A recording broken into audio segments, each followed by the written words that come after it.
Silence replaces old folk tunes in historic quarter of Kabul. The songs are silent in the traditional musicians' quarter of Kabul's old city, ever since the Taliban's takeover of Afghanistan 6 months ago. Kabul, Afghanistan. Nabi Bakshi's family has been part of Afghanistan's musical tradition for generations. His great-grandfather was a musician in the court of the Afghan emperor 150 years ago.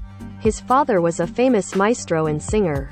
Bash too carried on the family art, performing and running an instrument. Repair shop.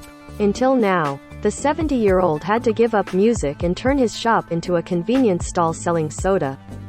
Since the Taliban's blitz takeover of Afghanistan 6 months ago, the songs have gone silent in the historic musicians' quarter of Kabul. Gone are the instruments that once filled shop windows in the alleys of Kucha-e-Karabat.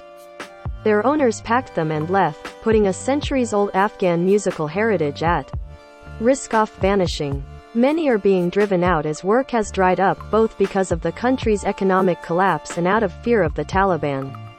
The Taliban government has not formally banned music, but musicians say individual Taliban fighters take matters into their own hands and target them, halting performances and breaking their instruments because they say music is haram, or proscribed by Islamic law.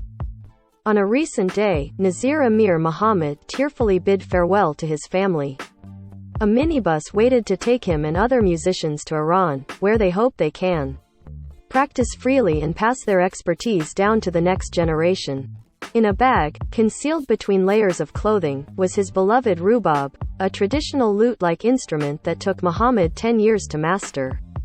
The Taliban came to this street, told us music is not allowed and should be banned, he said. Like most of the street's residents, his income had come from playing at weddings, concerts and parties. Now that is gone. Those who stay have adapted to new realities. Instrument repair shops that line the street have transformed into small stalls selling soda and chips, or garments. Traditional instruments are hidden in homes, or even buried, including drums, lutes and harmoniums, an accordion-like instrument. Instruments are also gone in the bazaar of Kucha Shore, meaning noise street. Here, shopkeepers have turned to selling kites, a national pastime. Empty is the famed music school, Afghanistan's only formal one, its pupils and teachers evacuated. Taliban stand guard outside. In Kucha-e-Karabat, classical music traditions have been passed down for generations, dating back to the 1860s when Afghan Emperor Sher Ali Khan invited Indian masters to enrapture Kabul's royal court. The convergence of two music cultures bestowed Afghanistan with a unique fusion. Indian classical music structures are blended with Afghan traditional folk songs. Like in India, Afghan music is also an oral tradition. The young study for years under a single master, called an ostad, and carry on there. Bakshi's great-grandfather, Ostad Kudabak, was one of the first Indian masters to heed the emperor's call. After a lifetime in music, Bash now sells sodasto get by, making about 100 Afghanis, $1 a day. Worshippers at the nearby mosque are his main customers. All that remains of the shop's past life is the empty shell of a harmonium, full of rags.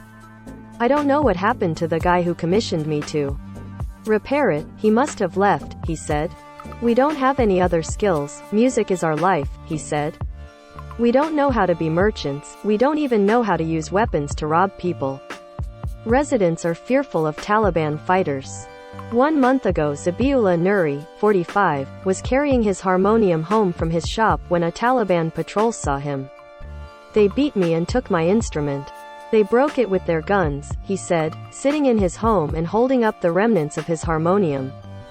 To make ends meet, Nuri sold everything he could, including his television. Everything is finished, my whole life has changed, he said. Isa Khan, 38, was an hour into playing at an engagement party in a private residence when a group of Taliban stormed in. The militants also broke his instrument and told him music was forbidden. He stopped playing after that. But folk tunes still ring out from the home of Mobin Wessel. The 35-year-old singer's voice enlivens the empty salon, bare except for his instruments packed away in the corner. The tune is a Pashtu favorite. Teacher, please don't fail me in my exams. Love has made me an idiot. He was part of a new generation of Afghan musicians breathing life back into their heritage, he said, by introducing new lyrics and clever styles into the art. His younger son sat listening intently. I won't teach him, Wessel said, motioning toward the boy. He would be in danger.